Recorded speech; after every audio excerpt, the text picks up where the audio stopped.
He was sipping a macchiato in a seaside cafe in Turkey, laughing with his new wife, probably spending the last of the life insurance money he framed me to get. He thinks I'm still rotting in cell block C in upstate New York. He doesn't know I'm sitting 3 tables away, and the waiter is about to hand him a menu with my prison release papers stapled to the dessert page. He stole 8 years of my life, but I'm about to steal his name. If you're watching this video, tell me where you're from or what time it is for you. The heavy iron gates of the maximum security facility didn't just open, they screamed. It was this grinding, industrial shriek of metal on metal that I'd heard in my nightmares for 2,920 days. When I stepped out, the September sun hit me like a physical blow to the face. I actually flinched.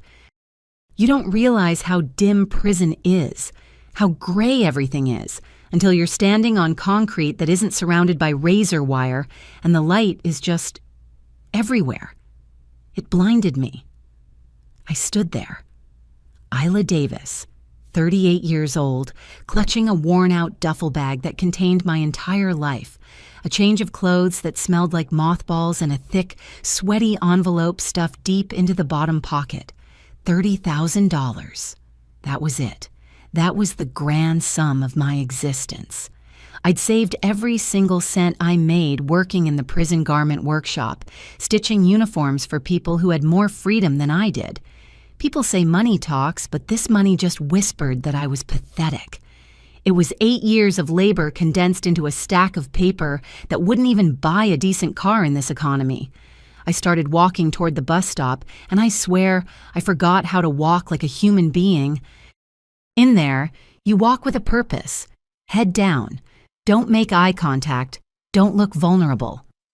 Out here? I felt like a raw nerve ending. A car drove past, just a Honda Civic or something, and the sound of the engine made my heart hammer against my ribs. I was terrified. Physically, morally, existentially terrified. The path was dusty, and the dust coated my shoes, cheap sneakers issued by the state upon release. I looked down at my hands. They were rough, calloused from the sewing machines. I was 30 when I went in. I was a wife. I was happy. Or I thought I was. Now, I was a convicted killer released on parole, a ghost returning to a world that had deleted her. The bus stop was empty, thank God. I sat on the metal bench, and the cold seeped through my thin jeans. I gripped the handle of my bag so hard my knuckles turned white. I kept checking the envelope. Is it still there? Did I drop it? Is someone watching me? Paranoia is the first thing they teach you in lockup, and it's the last thing you lose. I closed my eyes and tried to breathe, but the air out here smelled different. Diesel fumes, dry grass, and something else. Freedom. It smelled terrifying. The motel room cost me $60 a night, and it smelled like stale cigarettes and lemon pledge, but it had a lock on the door that I controlled. That was the only luxury I cared about. I threw my bag on the bed, a mattress that sagged in the middle like a hammock, and went straight to the window. I peeked through the blinds, just a parking lot, no guard towers, no floodlights. I sat on the edge of the bed, and the silence hit me. It wasn't peaceful. It was loud. In prison, there's always noise. Shouting, clanging, the hum of ventilation, the sobbing in the next cell. Here, the silence felt heavy, like it was waiting for me to scream. And then, like clockwork, the memories started. It's always the same reel. The night my life ended, 8 years ago. I was waiting for Caleb. He came home late, stumbling, reeking of cheap whiskey and a cologne I didn't recognize, something musky and expensive that he definitely didn't own. We were already drowning in debt. The savings account was draining like a sieve, and he walks in, wasted. I lost it. I started shouting, demanding to know where the money was going. "Back off, Isla," he had snapped, his eyes glassy and wild. "You don't know what you're talking about." "I know we can't pay rent, Caleb. I know you emptied the savings." I got in his face. I was so angry, so scared. He started waving his hands, frantic, like he was fighting off invisible bees. "Stop it! Just stop!" And then, the gap, the black hole in my memory. 1 second I was screaming, and the next, there was a sharp, blinding pain in the back of my skull. Darkness. When I woke up, the room was spinning in red and blue lights. The sound of sirens was drilling into my brain. I tried to sit up, but my head felt like it was splitting open. I looked down. Caleb. He was lying on the rug, the beige one we bought at IKEA. But it wasn't beige anymore. It was soaked dark red, a pool of blood expanding like a halo around his head, and next to him, the heavy iron fireplace poker. I remember the detective, Darius King, standing over me the next day in the interrogation room. He looked bored. "Diminished capacity," he said, like he was ordering a sandwich. "You snapped. Fingerprints on the poker, honey. His blood on your shirt. Neighbors heard you screaming your head off." My public defender was a kid, fresh out of law school, shaking in his cheap suit. He didn't fight. He just wanted to go home. "Involuntary manslaughter," the judge said. 8 years. I snapped back to the motel room, gasping for air. My hands were shaking. I looked at the cheap digital clock on the nightstand. 3:14 a.m. I was 38. I was alone, and Caleb was dead. I killed him. That's what the state said. That's what the world said. So why, after 8 years of replaying that night, could I still not remember picking up that poker? The next morning, I decided I needed to do the one thing I promised myself I'd do. I needed to see him.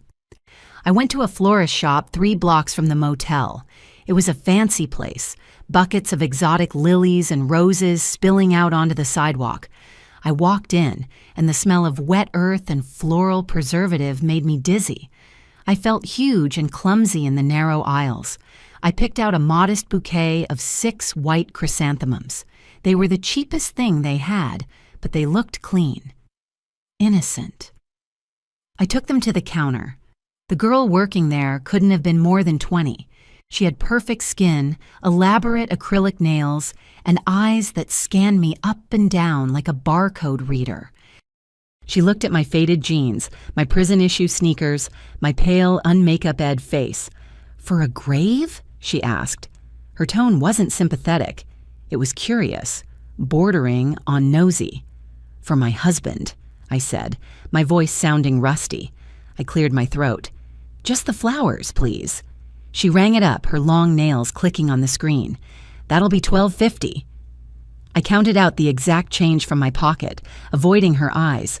I could feel her judgment radiating off her like heat. Poor thing, she was probably thinking. Or maybe, look at that junkie. I left the shop and walked to the bus stop. The cemetery, Oakwood Memorial Park, was on the outskirts of the borough. It took 2 different buses to get there. I sat in the back, clutching the flowers wrapped in brown paper, watching the city roll by. It had changed. New condos where the park used to be. Coffee shops replacing the bodegas. It felt like I had time traveled to a future where I didn't belong. I kept my hand over the pocket with my cash envelope. Every time someone got too close, I tensed up. The bus driver on the second leg was an older guy with kind eyes. When I asked for the stop for Oakwood, he glanced at the flowers in my lap. "Visiting or staying?" he joked, but softly. "Visiting," I said. "Hopefully, just visiting." He gave me a sad smile. "It's a nice day for it, at least. Sun's out." "Yeah, sun's out." It was late afternoon by the time I walked through the gates of Oakwood. The place was massive, rolling hills of green dotted with gray and white stones. I stopped at the map near the entrance, tracing the grid until I found the plot number. Section 42, the cheap seats, distant corner, simple plots, no mausoleums. It took me 20 minutes to walk there. When I found it, my chest tightened. Caleb Dio, beloved husband and son. The plaque was simple metal, tarnished by weather. "Beloved husband," I whispered, the words tasting like ash in my mouth. If the people who made that plaque knew the truth, the screaming, the debts, the booze, they would have engraved disaster instead. The grave was a mess. It looked like no one had touched it in 8 years. Weeds were choking the base of the stone, tall, jagged things with thorns. Grass had grown over the edges of the plaque. It made sense. Caleb had no parents left, no siblings. I was his only family, and I was in a cage. I dropped to my knees, ignoring the grass stains on my jeans, and started ripping at the weeds. I was angry, furious at the neglect, furious at him for dying, furious at myself for surviving. I tore a handful of crabgrass out by the roots and threw it aside. "You idiot," I hissed at the ground. "You stupid, selfish idiot." I placed the white chrysanthemums awkwardly against the metal. They looked too bright, too alive for this depressed patch of earth. I sat back on my heels and just breathed, letting the tears come. Not sobbing, just leaking, crying for the 8 years that evaporated. I was so focused on the grave I didn't hear the crunch of footsteps, or rather, the lack of them. I just felt watched. I whipped my head around. About 10 feet away, peeking out from behind a large granite angel, was a little girl. She couldn't have been more than 6, blonde pigtails, big gray eyes, wearing a plaid dress that looked a size too big. She was staring at me with this mix of terror and intense curiosity. I wiped my face quickly with my sleeve. "Hello?" I called out, keeping my voice soft. I didn't want to spook her. "I see you there." She hesitated, then stepped out a few inches. She didn't run. "What's your name?" I asked. "Lily," she whispered. She pointed a small finger at me. "Who are you? I never saw you before." "I'm Isla," I said. "I'm visiting my husband."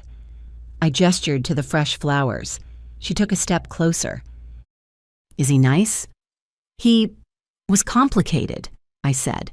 "What are you doing out here all alone, Lily? Where are your parents?" "Daddy's working," she said, pointing toward a shed near the main gate. "We live there. Mommy's dead." My heart broke a little. A kid growing up in a cemetery, surrounded by death. "I'm sorry, sweetie," I said. I remembered the bag of hard candies I'd bought at the bus station vending machine because my blood sugar was crashing. I dug into my pocket. "Do you like butterscotch?" I held out the yellow wrapper. Her eyes widened. The universal language of kids. She looked at the candy, then at me, weighing the risk. Sugar won. She scurried over, snatched the candy, and stepped back to a safe distance before unwrapping it. "Thank you," she mumbled around the candy. "So your dad works here?" I asked. "Is he the groundskeeper?" "Yeah, his name is Vince. He cuts the grass." "Vince. Okay." I stood up, brushing the dirt off my knees. I needed a job. I needed money. And for some reason, standing here in this city of the dead, I felt more comfortable than I did out there with the living. I walked Lily back toward the shed. As we got closer, I saw a man coming out carrying a rake. He was about 45, stocky, wearing faded blue overalls and heavy work boots. He looked tired. Not just sleepy tired, but soul tired. "Lily," he barked, but there was no real heat in it. "I told you to stay near the house." "I met a lady," Lily chirped, pointing at me. "She gave me candy." The man, Vince, looked at me sharply. His eyes narrowed. He had that look people get when they're used to chasing away vandals or drunks. "Can I help you, miss?" he asked, his voice gravelly. "Hi, I'm Isla," I said, trying to stand tall. "I was visiting my husband's grave, section 42. He relaxed slightly, but his eyes were still scanning me, assessing the worn clothes, the nervous energy. "Okay. Visiting hours are over in 20 minutes. "I know," I said. "Actually, I wanted to ask you something. Do you need any help around here?" He laughed, a short, dry bark. "Help? Lady, look at this place. I need an army, but the city pays for one guy, me." "I don't need much," I said quickly. "I can sweep, weed, water flowers. I'm strong. I'm not afraid of dirt." He looked me up and down again. "You ever done manual labor?" "I worked at a textile factory," I lied. It was technically true, just leaving out the prison part. Long shifts, on my feet all day. He chewed on the inside of his cheek. "Lily, go inside," he told the girl. She scurried into the small house attached to the shed. When she was gone, he stepped closer. "Look, I can't pay official wages. City won't authorize it, but I got a discretionary fund for seasonal maintenance. It ain't much. Cash." "Cash is fine," I said. "Perfect, actually." "It's dirty work," he warned, "and it's weird work. People come here. Grieving people, crazy people. You gotta know how to handle them. Sometimes you gotta chase them off. Sometimes you gotta just listen." "I can listen," I said, "and I can handle crazy." "I lived with crazy for 8 years. I didn't say. "Do you have a place to stay?" he asked. "You look traveling light." "I'm renting a room," I said, sticking to the script I'd rehearsed. "If the work is steady, I'll get an apartment." He sighed, rubbing the back of his neck. "All right. Trial week. Start tomorrow, 8 a.m. Don't be late. We start with the trash. It's Monday, so the weekend visitors left a mess." "I'll be here," I said. "Thank you, Vince." "Don't thank me yet," he grunted. "You haven't smelled the dumpsters in August heat." I was at the gate at 7:55 a.m. I'd barely slept in the motel, terrified I'd oversleep and lose the only lifeline I had. I grabbed a coffee from a bodega on the way. Terrible burnt stuff. But the caffeine helped pry my eyes open. Vince was already there, leaning against the shed, drinking from a thermos. He nodded when he saw me. No smile, just business. He handed me a heavy plastic bucket and a broom. "We start with the main walkways," he said. "Pavers first. Sweep the leaves, pick up the cigarette butts, people ignore the signs, and check the bins." We worked in silence for the first hour. It was rhythmic. Sweep, scoop, dump, sweep, scoop, dump. My muscles remembered the repetition from the prison laundry duty. I wasn't fast, but I was efficient. I didn't stop to look at my phone, which I didn't have, or take breaks. Vince watched me from the corner of his eye. Around 10 a.m., we stopped for water. "You got working hands," he noted, pointing to my calloused palms. "That wasn't just a textile factory, was it?" My stomach dropped. "I told you it was intense work." "I ain't asking for a resume," he said, taking a swig of water. "As long as you show up and don't steal nothing, I don't care where you been. Just be honest with me about the work." "I will," I promised. We moved to the older section of the cemetery to clear overgrown ivy. I decided to test the waters. "Have you been here long, Vince?" I asked, yanking at a stubborn vine. "Going on 5 years," he said. "Took over after the old guy passed. Nick, good man, taught me the ropes." 5 years. I did the math. Caleb died 8 years ago. "So Nick was here before you?" "Yeah, worked here 30 years, died of heart failure. He used to tell me stories." Vince chuckled. "This place, it has secrets." "What kind of secrets?" I asked, trying to sound casual, just making conversation. Vince stopped raking. He leaned on the handle, looking out over the rows of stones. "People burying things that aren't bodies. People digging things up." Nick said he saw everything. Said sometimes the grieving widow isn't grieving, and sometimes the grave doesn't hold who the stone says it does. I froze, a handful of ivy in my fist. "Really? That sounds like a ghost story." "Maybe," Vince shrugged, but his face darkened. He looked uneasy, like he'd said too much. "Anyway, less talking, more pulling. We gotta finish this row before lunch." He turned back to his work, but I caught the look in his eyes. He wasn't just repeating an old man's tales. He was remembering something he'd seen himself, and I needed to know what it was. By the time the sun started dipping below the tree line, casting these long, creepy shadows across the gravestones, the cemetery was empty. It was just me, Vince, and the mosquitoes. We were near the tool shed, cleaning the mud off the shovels. Vince had been quiet all afternoon. Too quiet. He kept glancing at the main gate like he was expecting the Grim Reaper himself to pull up in a sedan. I decided to push. I had nothing to lose but a job that paid under the table, right? Vince, I said, scraping a clod of dirt off a spade with my thumbnail, you said yesterday that people bury things that aren't bodies. What did you mean by that? He froze. His knuckles on the rake handle turned white.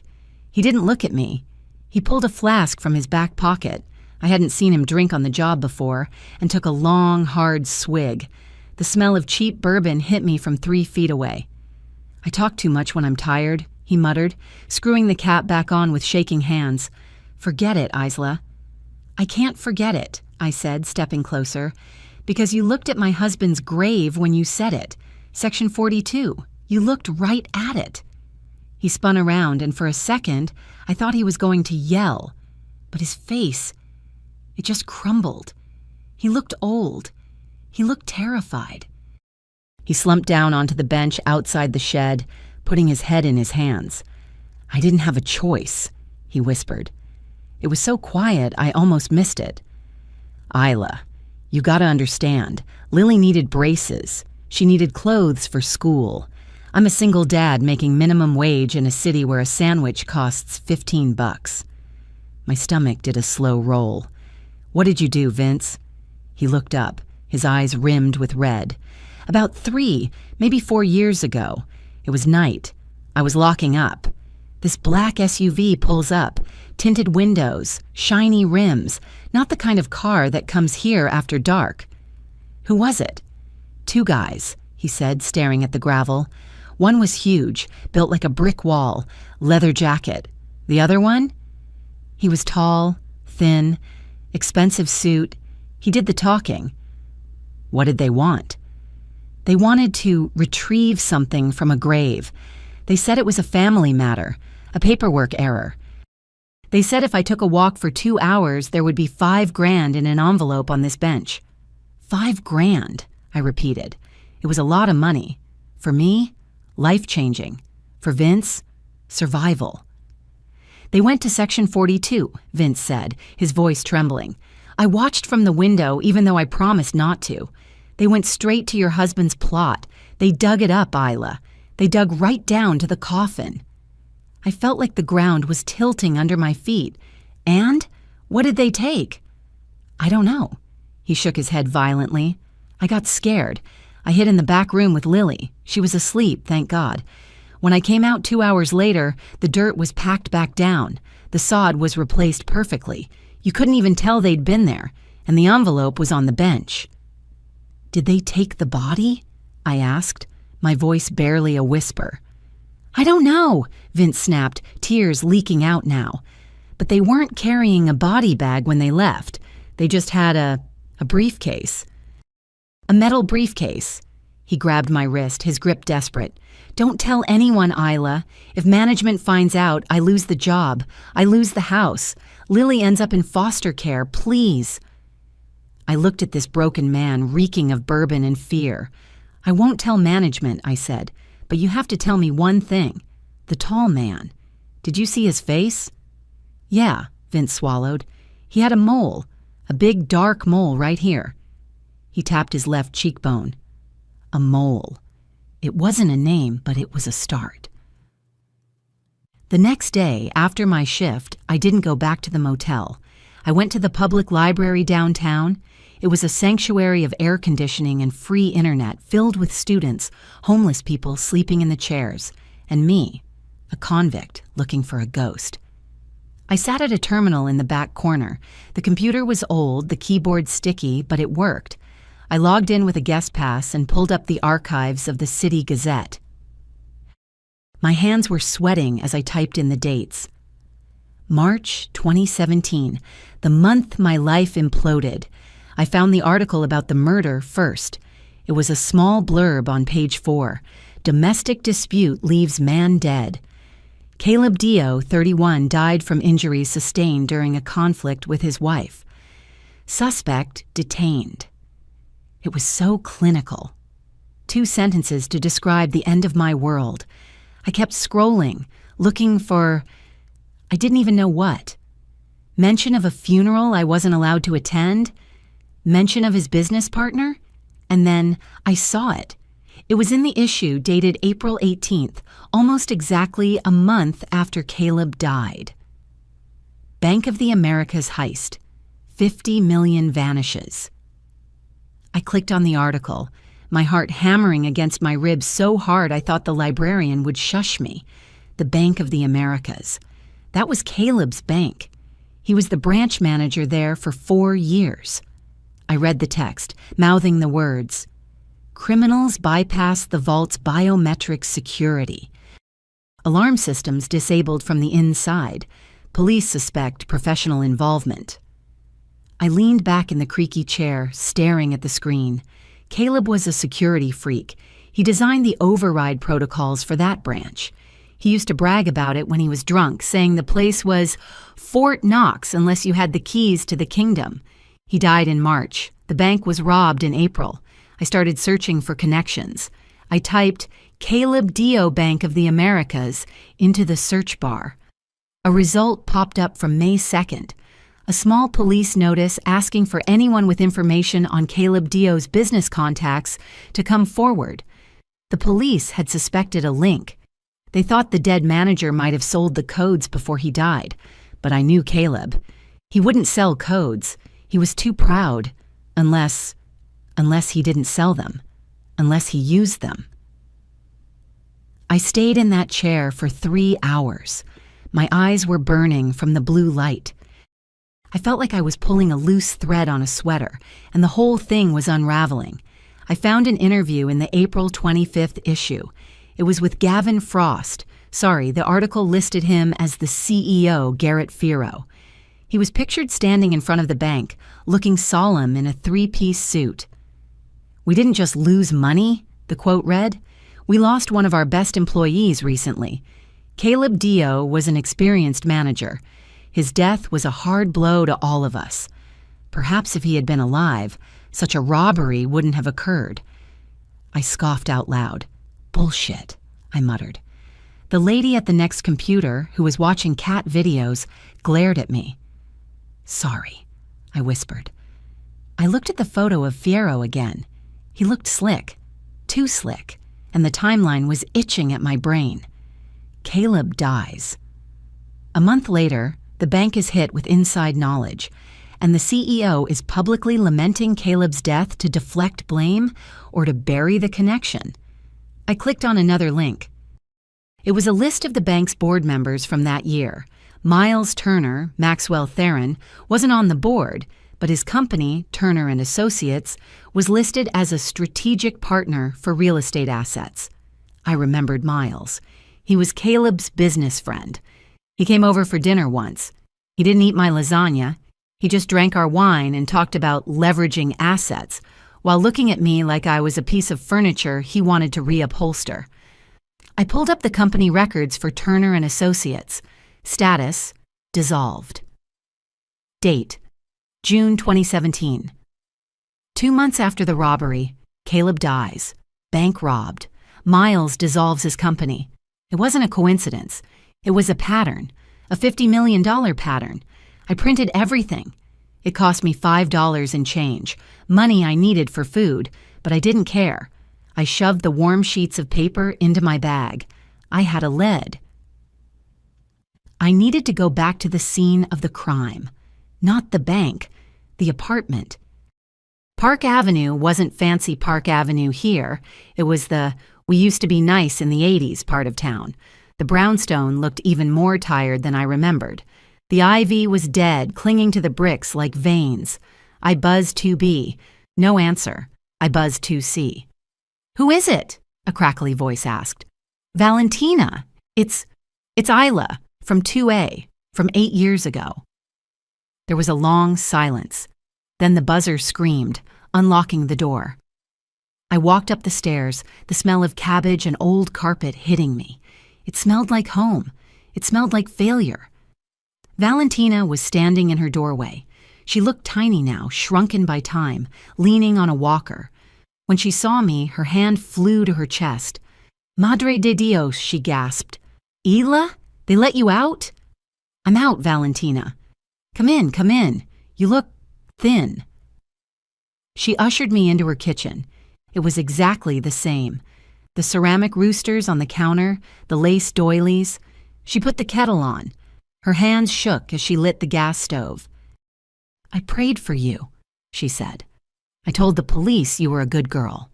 You shouted, yes, but kill? No." "Thank you, Valentina. That means a lot." I sat at her small table. "I need to ask you about that day, the day Caleb died." Her face darkened. The screaming. I remember the screaming. And the crash. "Before the screaming," I pressed, "did anyone come over in the afternoon?" She frowned, stirring sugar into her tea. She tapped the spoon against the cup. Yes, I think so. About 4 p.m. I was watching my soaps." "Who was it?" "A man. Nice suit. Blue, I think. He looked serious. Not a friend. Business." "Did you see him leave?" "Yes," she nodded slowly. "He didn't stay long. Maybe 20 minutes. He left in a hurry, got into a car downstairs, a dark car, big, like a limo, but not a limo." "A black SUV?" I asked, my heart skipping a beat. "Maybe. Yes, a big black car. He was on the phone as he walked out. He looked angry." "Did you see his face, Valentina?" "Did he have a mole?" She squinted. "I don't remember a mole, but I remember he dropped something. Keys, maybe. He bent down to pick them up, and I saw he had very shiny shoes. Expensive." "Did Caleb ever mention a man named Miles or Maxwell?" "Maxwell, yes, the unpleasant one. He came a few times before. I didn't like him. He looked at you like you were dirt." "Did he come back after I was arrested?" "No, never saw him again. The landlord cleared the apartment out a week later. Put your things on the curb. It was shameful." I swallowed the lump in my throat. My life on the curb. "Thank you, Valentina. You have no idea how much this helps." A man in a suit, a black car, just like the men who dug up the grave. The next morning, I put on the best outfit I had.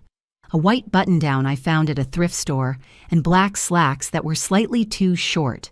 I tied my hair back.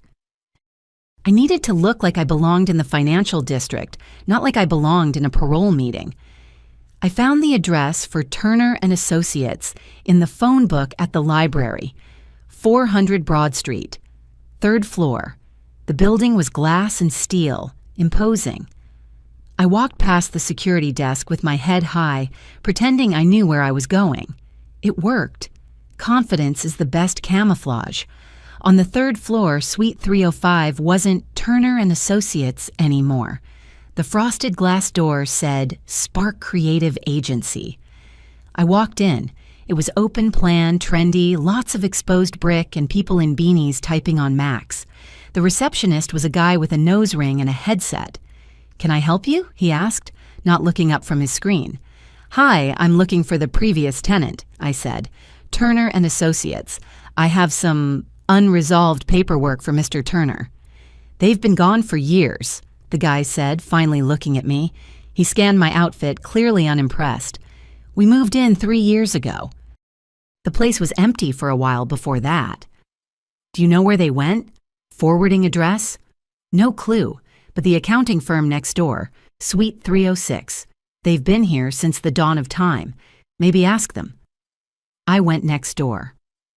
Miller and Sons Accounting. Much more old school, beige carpet, silence. I found a woman at a desk in the back. She looked like she ran the place. Gray hair, sharp glasses, sensible cardigan. Nameplate said Olivia.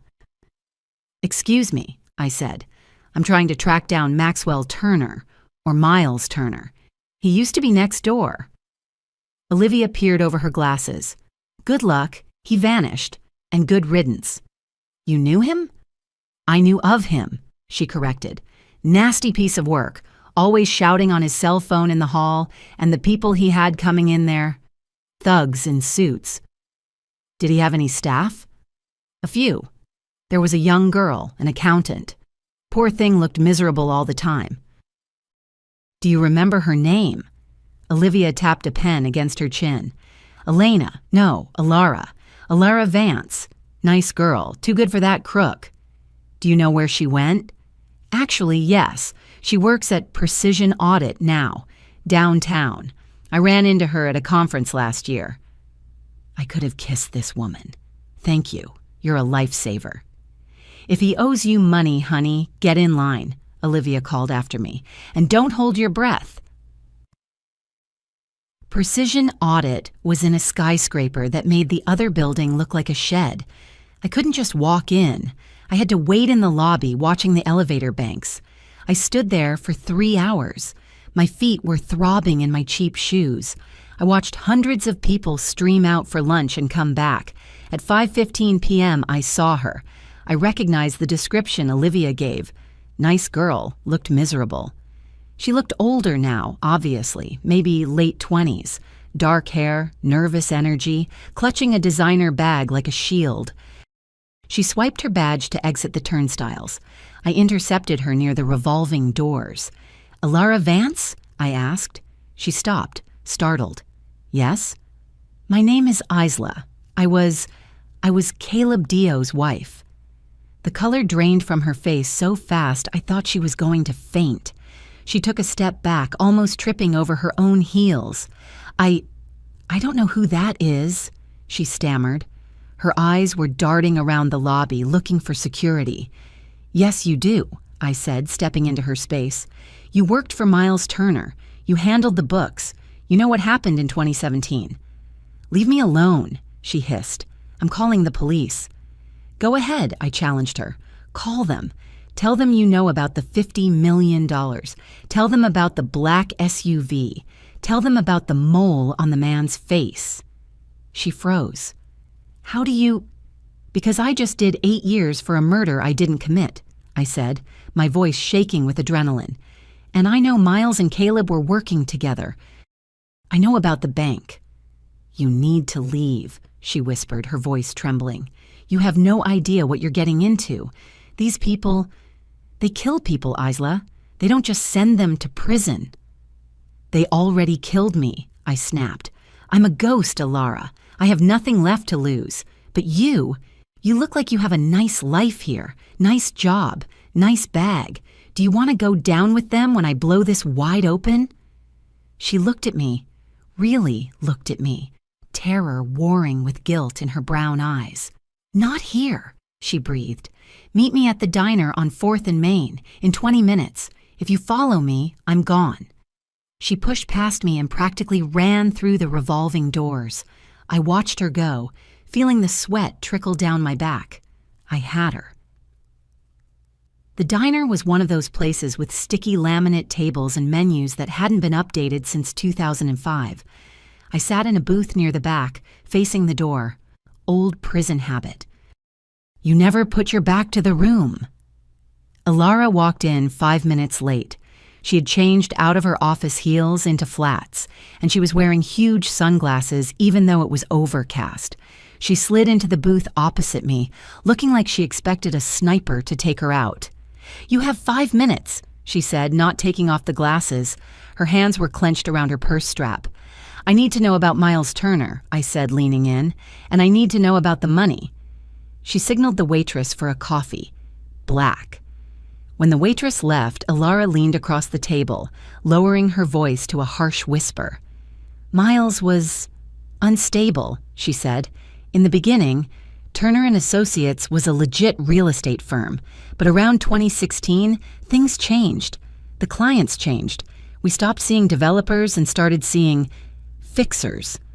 Fixers. Guys who paid in cash, suitcases of it. Miles would come into my office, dump a bag on my desk, and tell me to structure it. I was 24, Isla. I was terrified. Did he mention Caleb? My husband?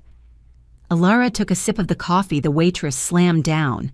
Her hand shook so much the liquid rippled. He didn't just mention him, he was obsessed with him. Right before the news broke about your husband's death, Miles was on the phone constantly. He was nervous, sweating through his shirts.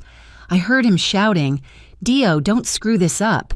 And Dio, the transfer has to happen on the 15th. The 15th, I whispered. That was the day I was arrested. Here's the kicker. Alara said, and she finally took off her sunglasses. Her eyes were rimmed with red. I heard him on the phone with Dio after the murder. The heir left the booth. What? 2 days after the news said Caleb Dio was dead, I walked past Miles's office. The door was cracked. He was on the speakerphone. I heard a voice, a deep, calm voice, saying, "The alibi is set. Proceed with the bank." And Miles said, "Understood, Dio." My hands gripped the edge of the table so hard my fingernails dug into the wood. "You're sure? You're sure he said Dio?" "Positive," she said. "It's not a common name." And then, after the robbery, Miles changed. He became paranoid. He started shredding everything. Boxes of contracts, bank certificates, hard drives. He made me run the shredder until it overheated. "Did you keep anything?" I asked, desperate. "Did any paper survive?" She looked around the diner again. I made copies, just insurance, in case the FBI came for me. I have a folder. Contracts with the Bank of the Americas. Loan documents for $20 million that never made sense. "Where are they?" "In a safe deposit box, not at my apartment." She stood up abruptly. "I can't give them to you yet. I don't know if I can trust you, or if you're just going to get me killed.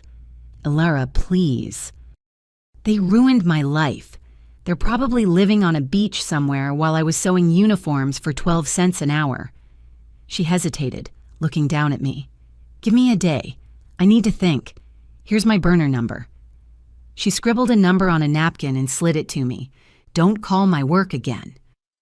She walked out, leaving me with a cold coffee and a napkin that felt like a winning lottery ticket. The next step was Miles. If he was the link between Caleb and the robbery, I needed to know where he went. Alara said he vanished, but people like Miles leave traces.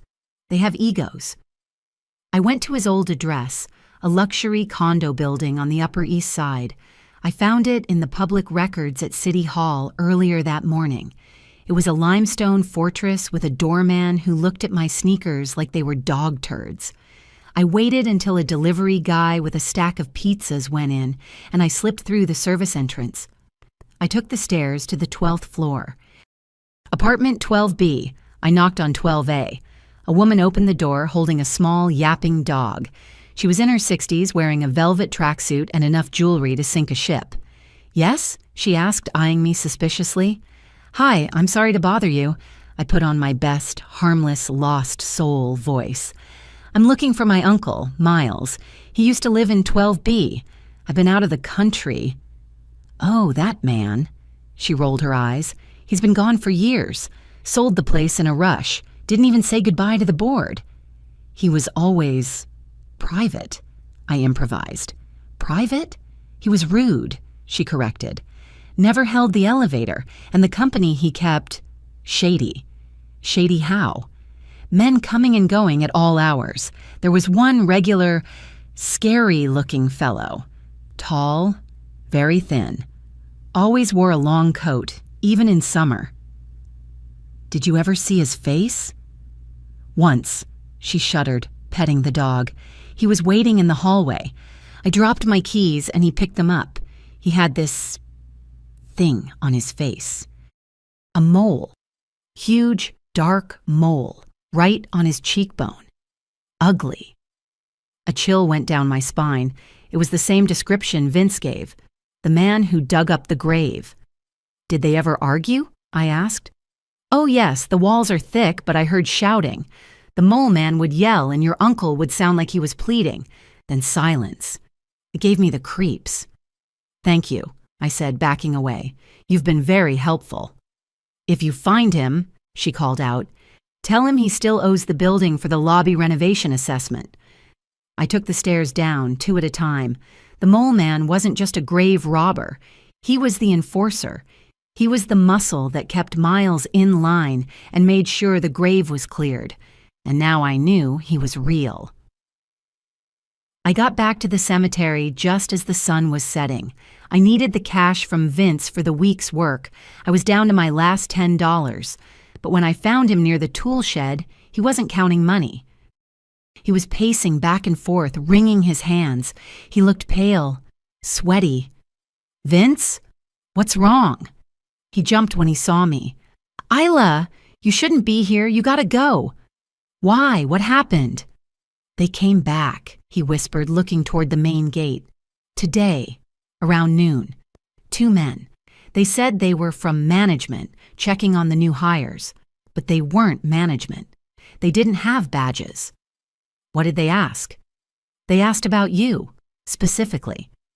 Who is the woman helping you? Where does she live? What does she talk about?"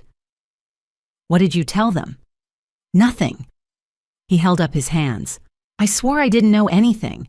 I said you were just a day laborer, that I didn't even know your last name. I said you were quiet, responsible." "Did you see them, Vince? Describe them." He swallowed hard. "One was short, stocky, leather jacket. The other one, tall, thin, had that mole on his cheek." My blood ran cold. They were tracking me. I hadn't even been out a week, and the mole man was already circling. "How did they know I was here?" I asked, mostly to myself. "I don't know, but they were scary, Isla. They looked at Lily like she was leverage." Vince grabbed my arm. "You gotta stop digging. Whatever this is, it's dangerous. They aren't playing around." "I can't stop, Vince. I'm close. They're scared. That's why they're here." "They ain't scared," he hissed. "They're hunting, and I got a daughter to protect. Maybe you shouldn't come in tomorrow."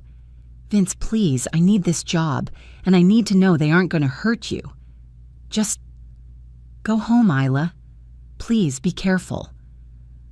I left him there, standing in the growing dark, looking like a man who knew the wolves were at the door. I spent the night in the motel with a chair wedged under the doorknob. Every car that passed outside sounded like a black SUV. I barely slept. The next morning, I debated not going to the cemetery. Vince had practically fired me, but I couldn't leave him and Lily alone with those monsters circling. I had to check on them. I arrived at 8 a.m. The gate was open, which was normal. But there was no Vince by the shed with his thermos. I walked closer. Then I heard it, crying, high-pitched, terrified sobbing. "Lily!" I broke into a run. I found her huddled by the door of the small caretaker's house. She was shaking, tears streaming down her face. "Auntie Isla!" she screamed when she saw me. "Daddy won't wake up! Daddy's sick!" I pushed past her into the house. It was a small one-room setup. Vince was lying on his cot. He wasn't just sleeping, he was gray. Sweat was pouring off him, soaking the sheets. He was mumbling, his eyes rolling back in his head, thrashing his limbs weakly. "Vince!" I slapped his cheek. "Vince, can you hear me?" He groaned, something wet and rattling in his chest. "Money. Shouldn't have took it." I grabbed my burner phone. I'd bought a cheap prepaid one with my last $20 and dialed 911. "I need an ambulance, Oakwood Memorial Park. Possible overdose or poisoning. Hurry!" I turned to Lily. "Sweetie, get me a wet towel, now!" She ran to the sink. I checked Vince's pulse. It was thready, racing like a hummingbird. There was vomit on the floor near the bed. It smelled chemical, bitter. The ambulance arrived in 10 minutes, sirens wailing. The paramedics pushed me aside. They checked his pupils, checked his airway. "Pupils are pinned," one medic said. "Respiratory distress. Looks like toxin ingestion. Maybe organophosphates or a massive dose of sedatives?" They loaded him onto the stretcher. I held Lily back as she tried to follow. "Is he gonna die?" she wailed. "No," I said fiercely, hugging her tight. "He's tough. He's going to be fine." But looking at his gray face as they loaded him in, I wasn't sure. This wasn't an accident. This was a message. I left Lily with my motel neighbor, a nice older lady who watched grandkids on weekends, and went to the hospital that evening. I had to sneak in past the nurse's station because I wasn't family. Vince was in a semi-private room, hooked up to monitors. He looked small in the bed. He was awake, but barely. "Isla," he croaked when I walked in. I'm here, Vince. Lily is safe. She's with a friend. He beckoned me closer. His breath smelled like charcoal. They must have pumped his stomach. They came back, he whispered. Tears leaked from the corners of his eyes. Yesterday evening, after you left. The two men. The mole man? Yeah, they were polite. Too polite. Said they wanted to apologize for scaring me earlier. They offered me tea from a thermos. Said it was special herbal blend for stress. And you drank it? I didn't want to, but the stocky one. He put his hand on my shoulder. He squeezed hard. He said it would be rude to refuse. I drank a cup. Within an hour, I felt like my insides were melting. Oh my God, Vince. They told me, he gasped for air, the monitor beeping faster. They said, if I keep talking about the grave, or if I help you, Lily will be next. I felt sick. I'm so sorry. This is my fault. You have to leave, Isla, he said, gripping my hand with surprising strength. Get out of the city. Go far away. These people are devils. I can't risk my little girl. I can't leave, I said, tears stinging my eyes. If I leave, they win, and they might hurt you anyway just to tie up loose ends. I have to finish this. Don't be a hero, he wheezed. Heroes end up in Section 42. I squeezed his hand and left. I couldn't tell him that I was going back to the cemetery.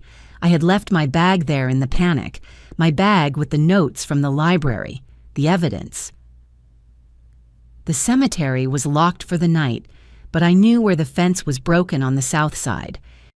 I parked my paranoia at the door and climbed through. It was pitch black, the only light coming from the distant street lamps. I crept toward the shed. My duffel bag was right where I'd dropped it, near the water spigot. I grabbed it, checking inside. The papers were there. I turned to leave, and then I saw them. Headlights cut through the darkness like searchlights. A car was driving slowly down the internal service road, a road that was supposed to be locked. It was a black SUV. I dove behind a large marble mausoleum just as the light swept over the spot where I'd been standing. The car stopped near the shed. 2 doors opened. I heard the crunch of heavy boots on gravel. She was here, a voice said. It was smooth, deep.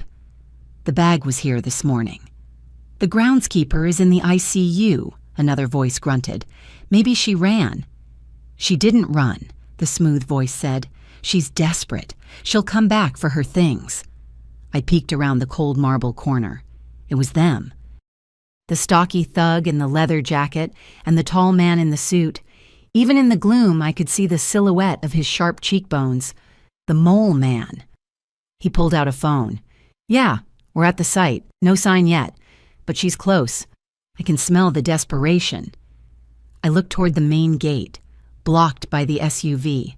I looked toward the service gate on the east side. There was a third man standing there, a shadow smoking a cigarette. I was trapped.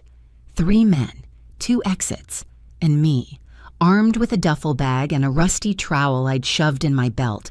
My heart was hammering so loud I thought they'd hear it. I realized then that this wasn't an investigation anymore. It was a hunt, and I was the rabbit. The mole man turned his head, scanning the darkness. For a second, his eyes seemed to lock right on the mausoleum hiding me. Check the rows, he ordered, row by row. If she runs, break her legs, but don't kill her. The boss wants to talk to her first. I gripped the trowel and pressed my back against the stone, praying to a god I hadn't spoken to in 8 years. Get me out of this, and I promise I'll nail these bastards to the wall. I was calculating the odds of making a run for the service gate. Slim to none.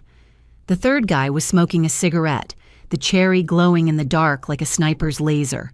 The mole man and his heavy were sweeping the rows, their flashlight beams cutting through the fog, getting closer to my mausoleum.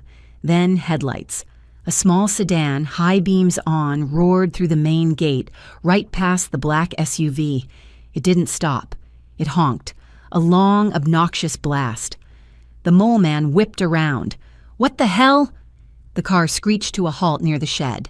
A woman jumped out. She was waving a purse over her head and shouting, "Hello? Is anybody here? My GPS sent me to hell. It was Alara. I almost choked on my own breath. What was she doing here? The mole man signaled the heavy to stay put and walked toward Alara. I saw his silhouette straighten, putting on a mask of normalcy. "Miss, this is private property," he called out, his voice smooth as silk. "The cemetery is closed." "I'm looking for the administration office," Alara yelled back, her voice shrill and panicked. She was acting her ass off. "I need a death certificate for my aunt. The IRS is going to audit me if I don't file by midnight." "The office is downtown, miss. You need to leave." "But Google Maps said it was here. Look." She shoved her phone in his face, forcing him to step back. "I'm not leaving until someone explains why I'm standing in a graveyard in Prada Flats." The distraction was perfect. The heavy in the leather jacket turned to watch the show. The guy at the service gate took a few steps toward the commotion. This was it.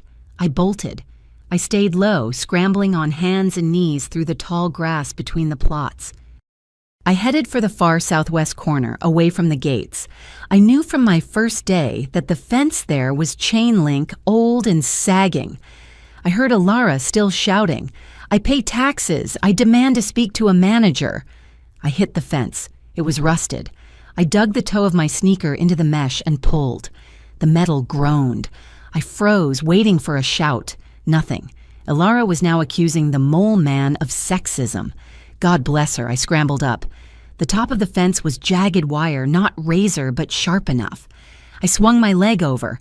The rusted metal snagged my jeans. I pulled hard, hearing the fabric rip. A sharp point sliced into my palm, but I didn't feel the pain, just the adrenaline. I dropped to the sidewalk on the other side, landing hard on my ankle. I bit my lip to keep from screaming. I limped into the shadows of the street, pressing myself against a brick wall. 2 minutes later, Alara's car came tearing around the corner. She slowed down, scanning the sidewalk. I stepped out. "Get in!" she screamed. I threw myself into the passenger seat. She floored it before I even got the door closed. We drove in silence for 10 blocks, both of us panting like we'd just run a marathon. My hand was bleeding onto her leather upholstery. "You," I gasped, "are insane." "I followed you," she said, her hands gripping the wheel so hard her knuckles were white. After our coffee, I couldn't sit still. I realized, if they kill you, they're coming for me next. I'm the loose end. Well, you saved my life. Those guys, they poisoned Vince. "I know," she said grimly. "I saw the ambulance earlier. That's why I came back tonight. I brought the papers, Isla, the ones from the safe deposit box. They're in the back." Alara's apartment was a tiny studio in a high-rise, smelling of vanilla candles and anxiety. She double-locked the door and pulled the blinds. "Here." She tossed a thick manila folder onto the coffee table. "This is everything I saved before Miles made me shred the archives." My hands were shaking as I opened it. Most of it was boring, ledger sheets, bank transfers that looked legit on the surface.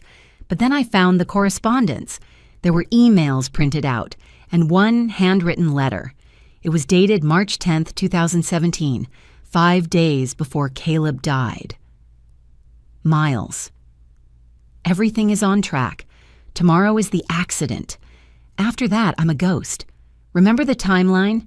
Wait 30 days for the heat to die down, then execute the bank operation." I felt like I was reading a script for a movie I didn't know I was starring in. "Your job is the alibi and the laundromat. Once the funds are clean, we meet at the coordinate.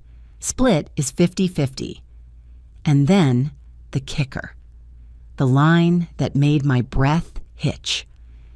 Don't forget the contingency. The documents are in the grave. If things go south, I'll need them in a few years to leverage the insurance." It was signed, Arthur Ross. "Who is Arthur Ross?" Alara asked, peering over my shoulder. "Look at the handwriting," I whispered, tracing the loops of the letters. "The sharp T, the way the S trails off. That's not Arthur Ross. That's Caleb." "You're sure?" "I lived with him for 7 years. I know how he writes his grocery lists. This is him."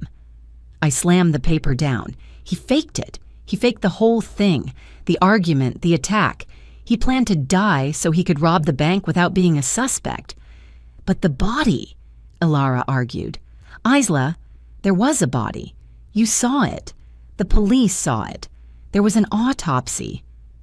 I saw a man face down in a pool of blood, I corrected. I saw the back of a head. And then I passed out because Miles, it had to be Miles, hit me. So who is in the grave? Ilara asked, her voice trembling. If Caleb is Arthur Ross, who did we bury? That, I said, staring at the letter, is what the mole man was looking for. He wasn't looking for documents.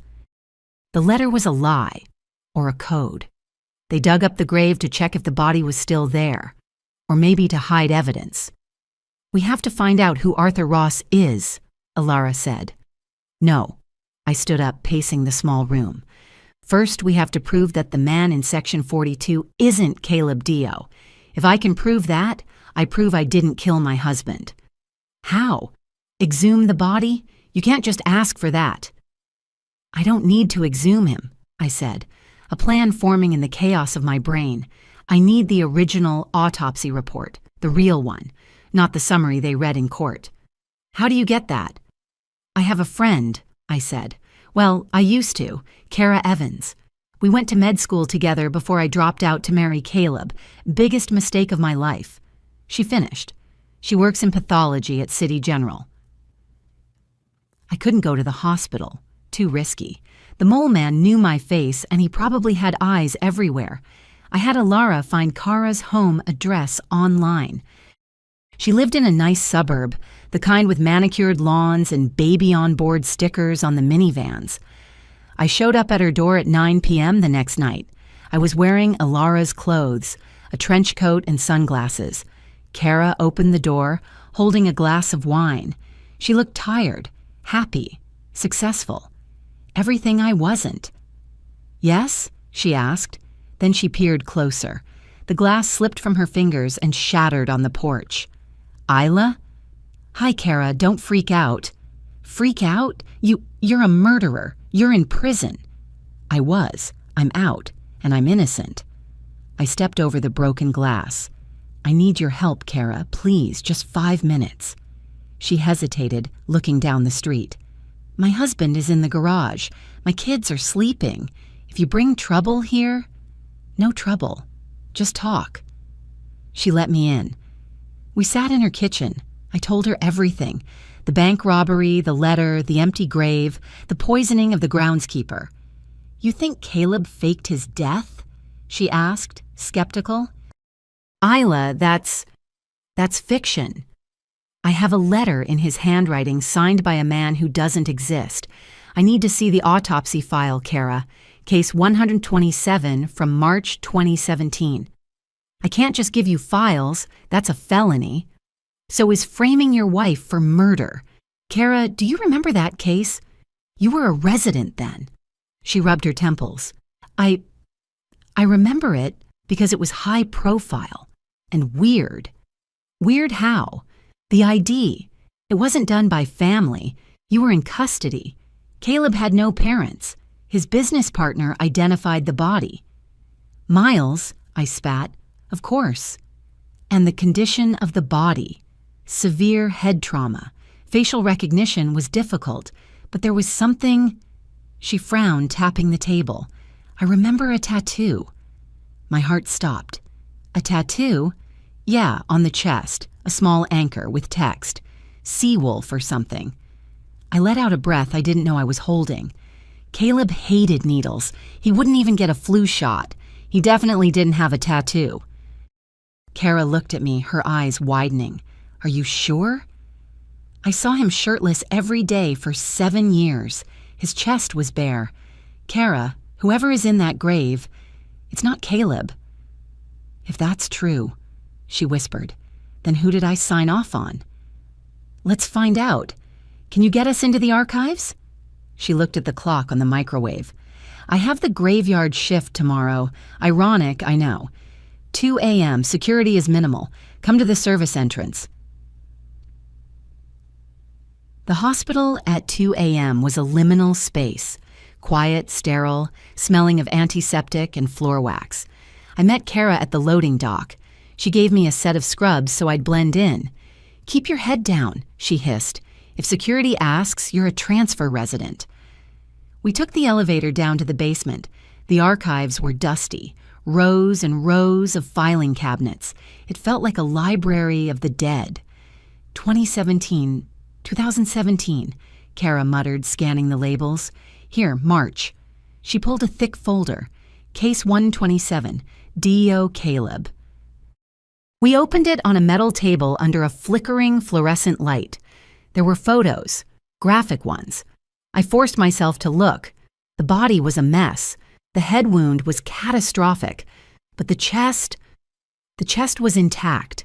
And there it was, just above the left pectoral, a crude blue tattoo of an anchor with the word Seawolf underneath it. "That's not him," I said, my voice shaking. "That is absolutely not him." Kara flipped through the report. Height 5'9", weight 170, matches Caleb, hair color matches. But look at this note. She pointed to a scribbled entry in the margin. "Transfer from Morgue 2, DOA, cause of death, opiate overdose." What does that mean? "It means this body wasn't brought in from your apartment," Kara said, her face pale. "It came from the city morgue. It was a John Doe. They switched the tags. How? How is that possible?" "Money," Kara said grimly, "or influence. Someone intercepted the John Doe, brought him to the scene, or maybe swapped them in the ambulance, and claimed it was Caleb. The head wound. They probably inflicted it post-mortem to hide the face and confuse the cause of death." I felt sick. They bashed a dead man's head in to frame me. "We need to know who this John Doe was," Kara said. "If he came from Morgue 2, there's a log. Can we access it?" "Not from here. But I know the night manager at Morgue 2, Irina. She owes me a favor." Kara made the call from a payphone in the lobby. She was getting paranoid too, which was good. She spoke in hushed tones for 10 minutes. When she came back, she held a scrap of paper. Irina found it. March 10th, 2017. An unidentified male was brought in, found near the train yards. Overdose. He had a Seawolf tattoo. Did anyone claim him? No, he was listed as unclaimed, scheduled for city burial. Then the record says, transferred by request of Detective King on March 15th. Detective King? I blinked. That was the detective who arrested me, Darius King. So the detective was in on it, Kara realized. He authorized the release of the body to whoever picked it up. Miles, I said. Miles picked it up.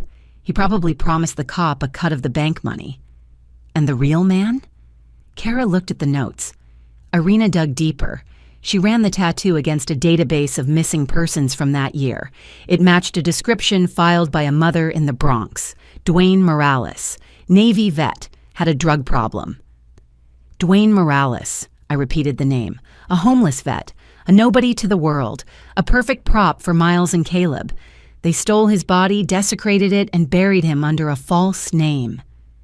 Isla, this is huge, Kara said.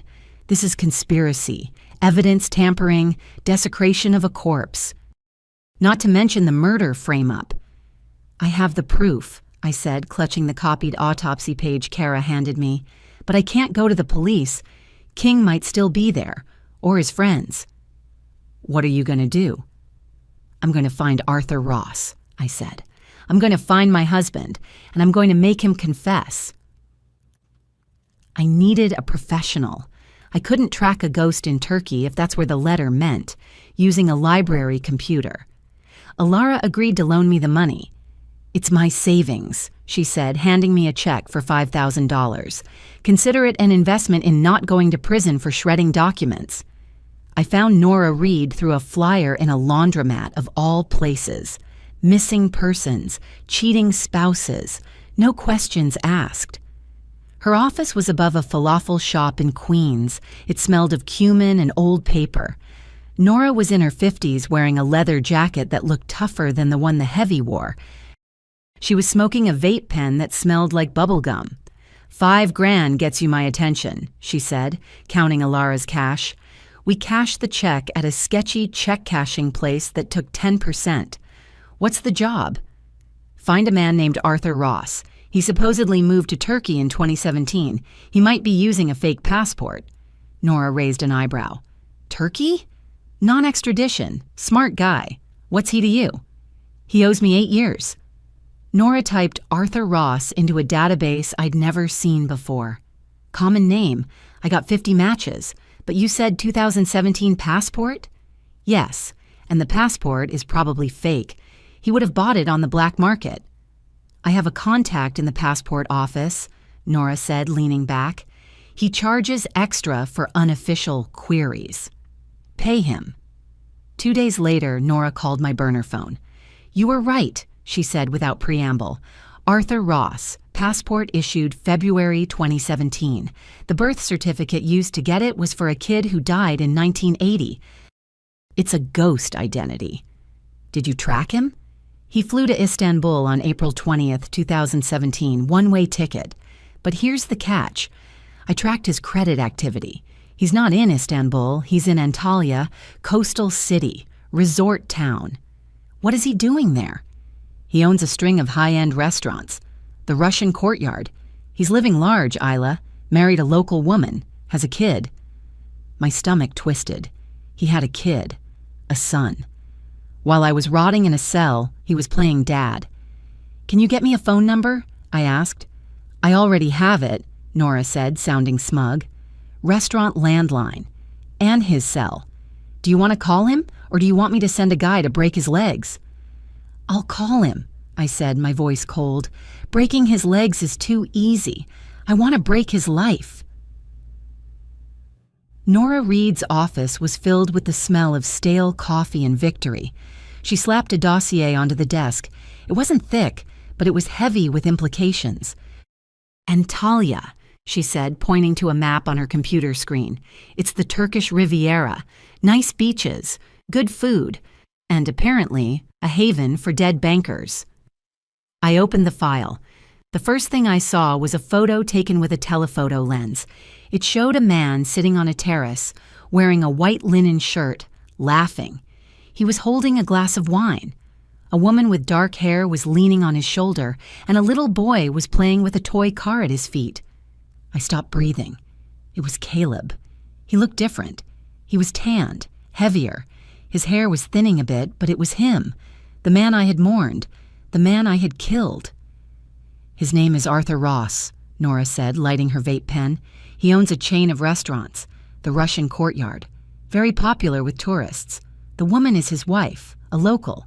The kid is his son. His son, I whispered. He has a son. Born in 2019, Nora read from her notes. While you were in year 2 of your sentence.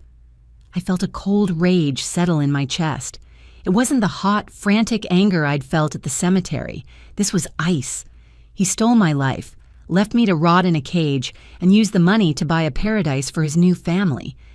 Is he happy? I asked, staring at the smile in the photo. Looks like it, Nora said. The business is successful. He's a pillar of the community. Not for long, I said. Can we get him back here? Extradition. Turkey is tricky, Nora grimaced. If he has citizenship, which he probably bought, it's a nightmare. Unless what? Unless he comes back voluntarily, or unless we make his life there impossible. I looked at the phone number listed in the dossier. +90. I'm going to call him, I said. Risky, Nora warned. He might run again. He won't run, I said, remembering the letter Ilara found. He thinks his insurance policy is buried in Section 42. He thinks he's safe. I'm going to tell him his grave is empty. I waited until it was 11 a.m. in New York, which meant it was late afternoon in Turkey. I sat in Ilara's apartment, phone on speaker. Ilara was pacing the kitchen. Nora was monitoring the call trace. I dialed. The ringing sound seemed to last forever. Hello, Russian Courtyard, a male voice answered, heavy accent. How can I help you? I need to speak to the owner, I said. Mr. Ross, it's regarding a catering order for the American Embassy. A lie, but a shiny one. One moment, please. There was a click, then silence, then breathing. This is Ross, a voice said. My blood froze. It was Caleb. Deeper, rougher, but him. Hello, Caleb, I said. Silence. Absolute dead silence. For 10 seconds, I thought the line went dead. Who is this? He finally asked. His voice was tight, controlled.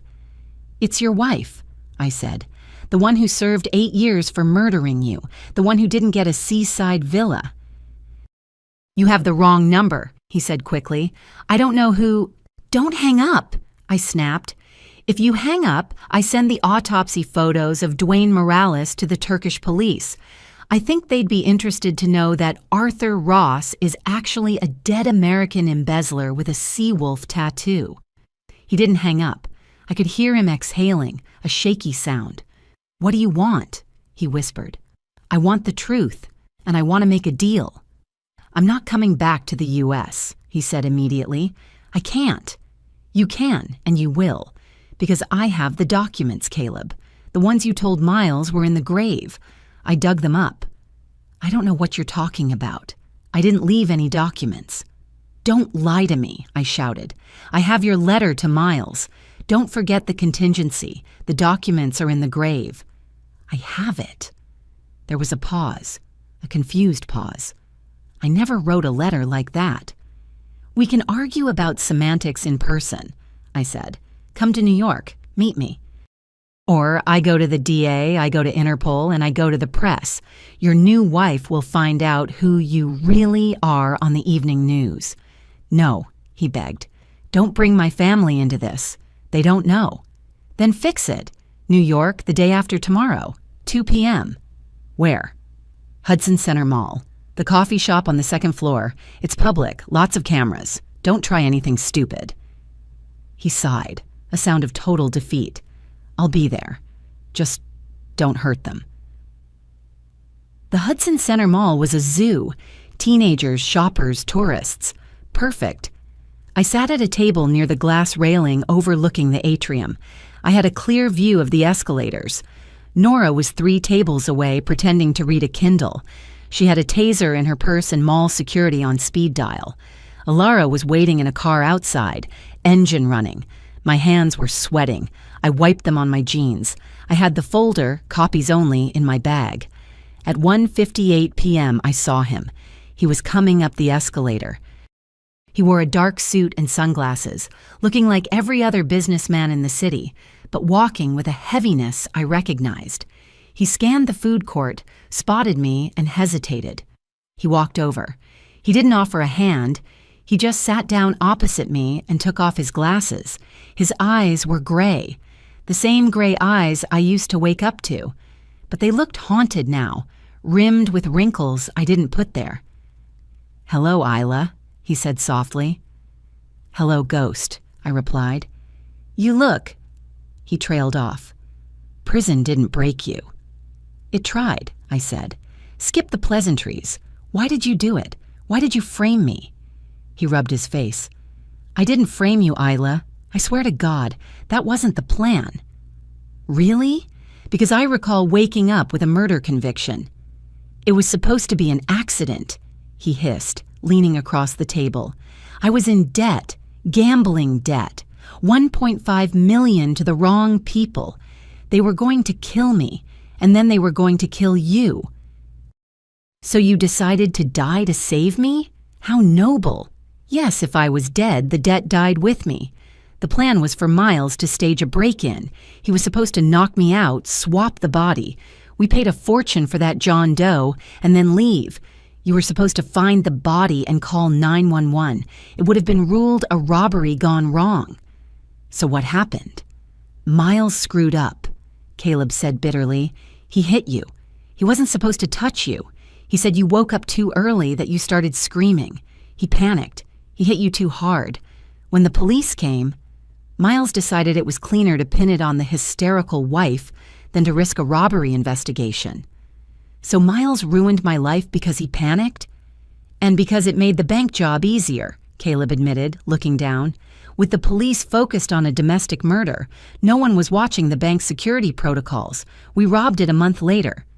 I felt sick.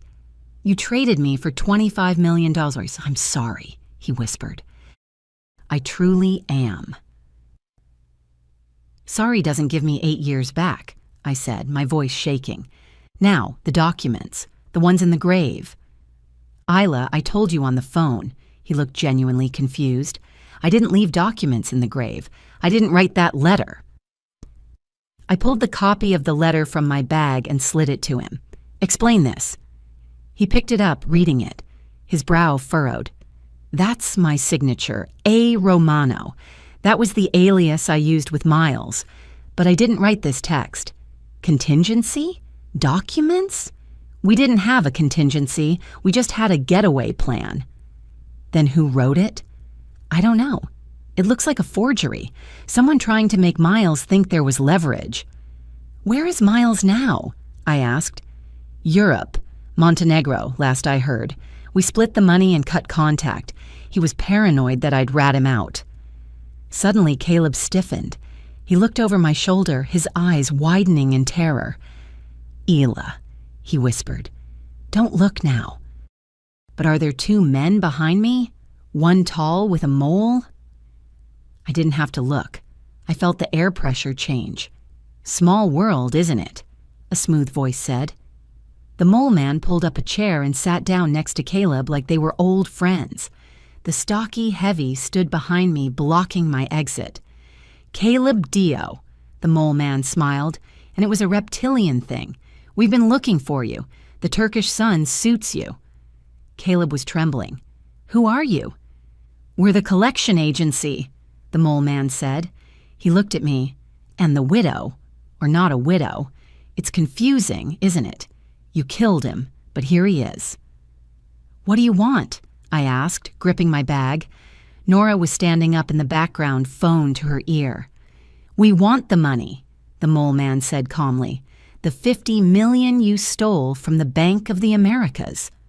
I don't have it, Caleb stammered. I spent half. I invested. Not your share, the mole man interrupted. All of it. Plus interest. Who are you working for? I demanded. Miles? The mole man laughed. Miles Turner is a gnat. We represent the investors of the bank, the people who actually lost money, silent partners. He dropped a napkin on the table. It had a phone number written on it. 2 weeks, he said. Get us the money, or we send the file on Alex Ross to the Turkish authorities, and we send the file on the resurrected Caleb Dio to the U.S. attorney. You'll both rot in prison. After we kill your family in Antalya, of course. He stood up, patted Caleb on the shoulder, and walked away. The heavy followed. They vanished into the crowd before Nora could even get close. We retreated to a cheap motel room in Queens. Nora, Alara, Caleb, and me. The mood was funereal. Who were they? Caleb asked, pacing the room.